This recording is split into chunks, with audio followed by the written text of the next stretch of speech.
அனைவருக்கும் வணக்கம். இது கதைக்கான நேரம். குடும்பத்தின் உண்மையான தூண். ஒரு நாள் மாலையில் நடைப்பயிற்சியை முடித்துக்கொண்டு கீதா வேலன் தம்பதியினர் வீட்டுக்கு நடந்து வந்து கொண்டிருந்தனர். வரும் வழியில் ஒரு கயிற்று பாலம் ஒன்று இருந்தது.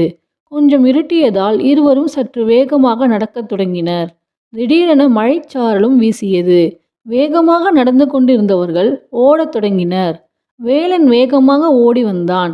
கயிற்று பாலத்தினை வேலன் கடந்து முடிக்கும் போதுதான் கீதா பாலத்தின் ஆரம்பத்தில் நின்று கொண்டிருப்பதை கண்டார். மழைச்சாரலோடு கும்மிருட்டும் சேர்ந்து வந்ததால் கீதா பாலத்தை கடப்பதற்கு பயப்பட்டாள்.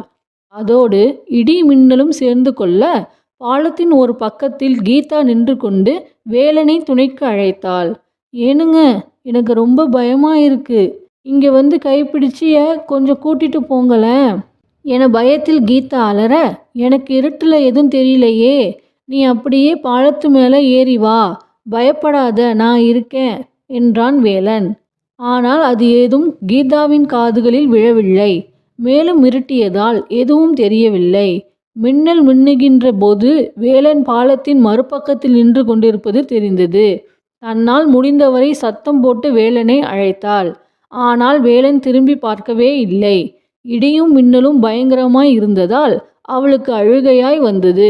இப்படி பயந்து கொண்டு அழுதுட்டே அழைக்கிறேன், இவர் என்ன திரும்பி கூட பார்க்கலையே, என்ன மனுஷனோ இவரு என்று கீதா வருந்தினாள்.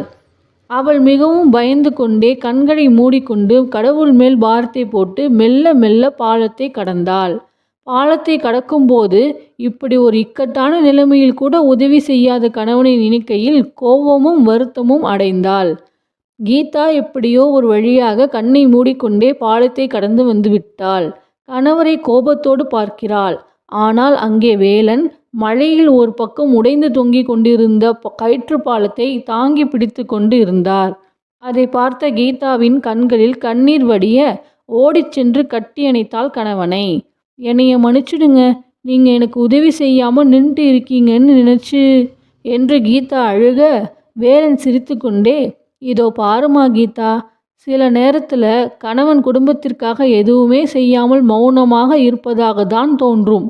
ஆனால் உண்மையிலேயே அவன் தன் குடும்பத்தை தாங்கி பிடித்து கொண்டு தான் இருப்பான். தூரத்தில் இருந்து பார்க்கும்போது அன்பு இல்லாதவன் போல இருந்தாலும் அருகில் சென்று பார்க்கும்போது தான் அவனோட உண்மையான அன்பு தெரிய வரும் என்றான். பின் கணவன் மனைவி இருவருமாய் கைகோர்த்து கொண்டு வீட்டிற்கு சென்றனர். வாழ்க்கை ஒரு விசித்திரமான விந்தை. தூரத்தில் இருப்பது தெளிவாக தெரியவில்லை என்றாலும் அருகில் வரும்போது அது அழகாக தெரியுமே. இந்த சிறுகதை வீடியோ பிடிச்சிருந்தா மறக்காம லைக் அண்ட் சப்ஸ்கிரைப் பண்ணுங்க. உங்களுக்கு தெரிஞ்சவங்களுக்கும் இந்த வீடியோவை மறக்காம ஷேர் பண்ணுங்க. உங்க கருத்துக்களை கமெண்ட் பண்ணுங்க.